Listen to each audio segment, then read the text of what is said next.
We want to use an abundance of caution at this point, practice best practices in terms of prevention of acquiring respiratory infections, including novel coronavirus, but also seasonal influenza and other infectious agents. And again, others are going to explain those, and I'll come back if not.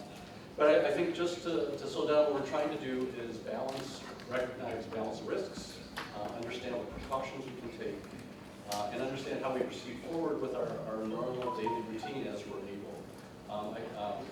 My colleague Matt Moore, who's the lead epidemiologist in global health security at CDC, reminds me that when every expat comes to Vietnam, we are encountered with the challenge of crossing the streets.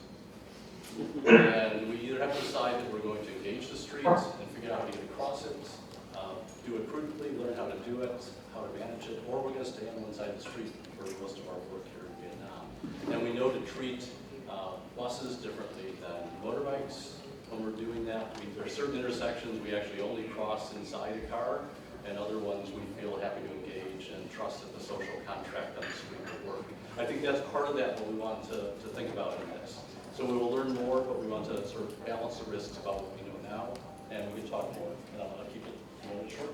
Sounds great. That's good. Thanks. So before we go to Dr. Mason Cobb, I'd like to ask one of our virtual participants, Dr. Maciek Boni, who is, I believe, with us from Da Nang, and he is an associate professor with the University of Pennsylvania, as well as a fellow with the University of Oxford, but has spent more than a decade here in Vietnam, in Ho Chi Minh City, researching tropical diseases, particularly coronaviruses and influenza. I believe he is with us. Are you here? Yes, thanks very much, Mary. Can you hear me okay? Yes, we can. Okay, great. Well, thanks. And as Mary mentioned, I have about a decade's worth of experience working in Vietnam with infectious diseases, with respiratory viruses. And I was also here in 2009 during the influenza pandemic, which some of you may remember. And I was in charge at the time of the data analysis of all the passengers and infected cases that were coming in and being isolated at the Hospital for Tropical Diseases in District 5. So that's my past experience both with emerging diseases and with Ho Chi Minh City specifically. And I thought in these 2 minutes I would just touch on 2 quick questions that I believe are important for everybody, which is how severe is it and can it be contained?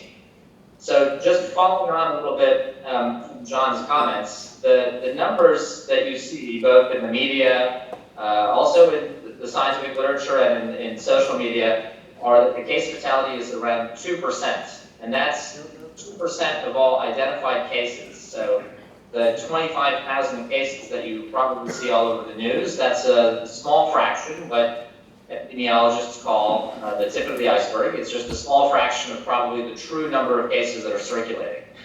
So the likely case fatality, when this is all over, is probably going to be smaller, maybe 0.2%, 0.1%. This is guesswork at this stage, but it's just something I wanted to put in context to sort of allay the fear that 1 out of every 50 people that contracts it would actually die, which is probably not the case. The second thing that I think we'll probably spend a little bit of time on in the Q&A is whether it can be contained. And current containment measures all over the world rely on airport temperature screening for fevers, followed by isolation in hospitals and contact tracing of all of the people that that individual would have contacted. At this point, there don't seem to be any self-sustained outbreaks in other countries. Hong Kong may be the only place that has a self-sustaining outbreak. And when these measures were implemented in Ho Chi Minh City in 2009, the influenza pandemic wasn't something that was containable at the time, but at least the measures delayed the pandemic by something like 3 to 5 weeks. So at least it bought the public health system a little bit of time to prepare and get things in order to prepare for the pandemic. So I think I'll leave it there, and then if there's any questions on these 2 topics, I'll take them in the Q&A. Thank you very much. And now for Dr. Mason Cobb, who's the president of Victoria Healthcare and also our sponsor for today's event. Hi, glad to see you all here. Well, wait, this is kind of a large crowd. You're kind of sitting close to each other. Nobody breathe. I think there has been a little bit of panic over this. That said, as the other speakers have mentioned, we don't quite know where this is going. It is clearly quite contagious, but the actual threat to any given individual is quite small.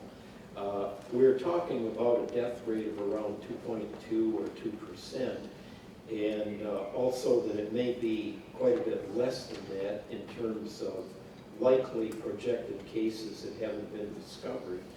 And also the study that has been done on those who have died, roughly 50% are people with pre-existing conditions.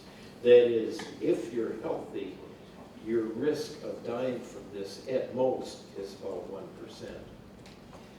There are several other things about it in terms clinically which I would like to address. First, how do you know you have it? We see around 12,000 patients a month at our clinics, and there are a lot of people coming in with concern over this.